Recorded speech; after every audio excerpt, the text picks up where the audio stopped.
maafkan dia. Sebuah kisah yang menginspirasi hidupmu. Kisah yang menginspirasi ini diceritakan oleh Syekh Abdul Razak Al-Badr. Ini adalah kisah Abu Bakar dan Mistah. Mistah berasal dari kalangan muhajirin, termasuk orang muhajirin yang fakir. Ia masih termasuk kerabat Abu Bakar As-Siddiq. Abu Bakar menanggung nafkah Mistah. Abu Bakar memberikan nafkah untuk memenuhi kebutuhannya. Namun, Mistah ternyata ikut andil dalam menyebarkan haditsatul ifki, sebuah fitnah dusta yang menimpa ibunda kaum mukminin, Aisyah. Semoga Allah meridhai beliau. Hingga turun ayat-ayat Al-Quran yang menjelaskan tentang kesucian Aisyah dari fitnah ini. Ketika kabar ini sampai kepada Abu Bakar, semoga Allah meridhai beliau, bahwa Mistah termasuk orang-orang yang menyebarkan kabar dusta itu. Mistah ikut memfitnah Aisyah. Abu Bakar bersumpah dengan nama Allah bahwa beliau tidak akan menafkahi Mistah lagi. Ketika turun ayat yang menjelaskan kesucian Aisyah, ibunda kaum mukminin, semoga Allah meridhai beliau, di antara isi dari ayat ini adalah firman Allah Subhanahu wa Ta'ala, "Janganlah orang yang mempunyai kelebihan dan kelapangan di antara kamu bersumpah bahwa mereka tidak akan memberi bantuan kepada kerabat mereka, orang-orang miskin, dan orang-orang yang berhijrah di jalan Allah, maka hendaklah mereka memberi maaf dan ampunan. Bukankah kalian suka jika Allah mengampuni kalian?"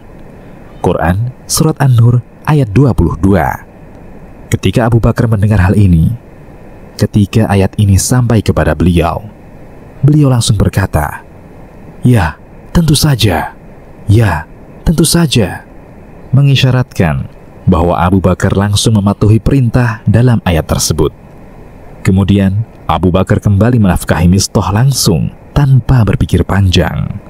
Ayat ini tidak khusus untuk Abu Bakar, semoga Allah meridhai beliau, sehingga hikmahnya dipetik berdasarkan keumuman ayat ini. Oleh sebab itulah Allah berfirman, "Janganlah orang yang mempunyai kelebihan di antara kamu bersumpah." Ini bisa mencakup siapa saja yang tertimpa hal serupa, atau hal yang mirip seperti itu, atau semacam itu. Maka hendaknya dia merenungkan keagungan makna ayat ini dan memperhatikan firman Allah Subhanahu wa Ta'ala yang maha suci lagi maha tinggi, "Ala tuhibbuna an yaghfirallahu lakum." Bukankah kalian suka jika Allah mengampuni kalian? Quran Surat An-Nur ayat 22. Abu Bakar berkata, "Ya, tentu saja. Ya, tentu saja," dan langsung menafkahi Mistah. Kisah memaafkan yang lain. Syekh Abdul Razak Al-Badr kembali bercerita, "Pada kesempatan ini, aku ceritakan kepada kalian sebuah kisah yang menakjubkan, sangat bagus dan sangat menyentuh jiwa. Di antara jamaah mulia yang pernah datang ke sini, seorang laki-laki, dia pernah duduk berdua bersamaku dan mulai berbincang-bincang denganku tentang salah seorang kerabatnya. Dia berkata, 'Aku jauhi dia karena Allah, dan aku tidak berbicara dengannya.' Dia yang diceritakan oleh laki-laki ini adalah suami saudarinya, yakni adik iparnya." Syekh Abdul Razak meneruskan kisahnya, "Laki-laki yang berbincang dengan saya ini dahulu adalah orang kaya dan pedagang sukses, sedangkan suami saudarinya itu orang miskin, tidak punya apa-apa. Laki-laki itu berkata, 'Aku adalah pedagang dan punya harta. Aku sangat ingin saudariku dan anak-anaknya serta suaminya hidup dengan penghidupan yang baik, sehingga aku menuliskan sertifikat sebuah bangunan yang terdapat padanya sebuah toko. Aku tulis sertifikatnya atas nama lengkapnya.' Laki-laki itu berkata kepada adik iparnya itu, 'Ini adalah hadiah dariku untukmu, dan tinggallah di sini.'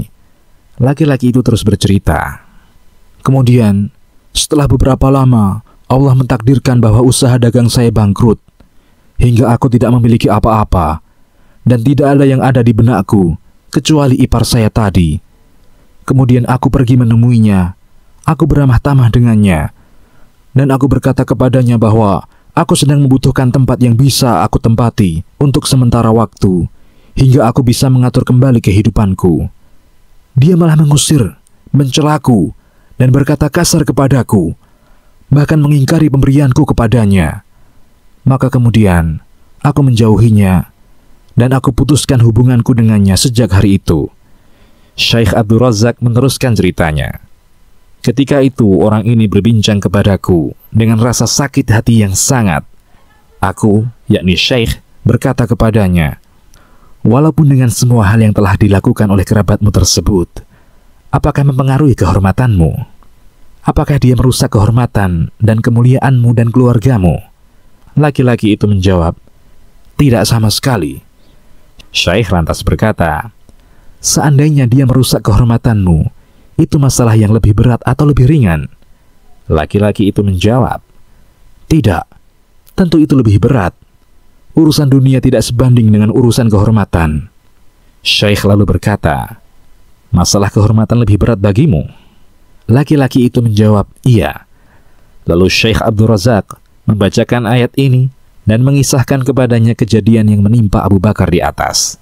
Langsung laki-laki itu berkata, selesai urusan, masalah selesai, mengisyaratkan bahwa laki-laki itu telah memaafkan iparnya. Laki-laki itu berkata, selesai sudah, tidak ada apa-apa lagi dalam hatiku. Sebenarnya, nilai-nilai seperti ini harus bisa kita pahami, sehingga kita mengerti betapa agungnya sifat pemaaf. Walau apapun yang terjadi, kita tetap meyakini firman Allah yang maha suci lagi maha tinggi ini. Ala tuhibbuna ayyaghfirallahu lakum. Bukankah kalian suka jika Allah mengampuni kalian? Quran Surat An-Nur ayat 22.